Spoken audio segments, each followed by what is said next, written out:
सर्वप्रथम महाराष्ट्रातील 7 विधान परिषद पदवीधर आमदारांना भावपूर्ण श्रद्धांजली।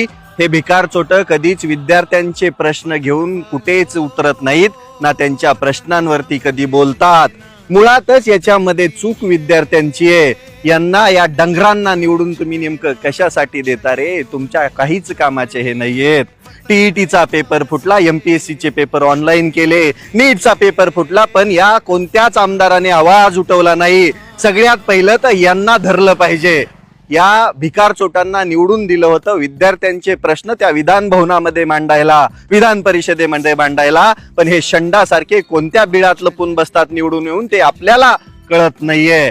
आपल्याला छत्रपती संभाजीनगरमध्ये मोठं आंदोलन उभा करायचंय। कांगणे सरांसहित या महाराष्ट्रामध्ये शिकवणाऱ्या त्या प्रत्येक शिक्षकानं, त्या प्रत्येक शिक्षण घेणाऱ्या विद्यार्थ्यांना या आंदोलनात सहभागी व्हायचंय।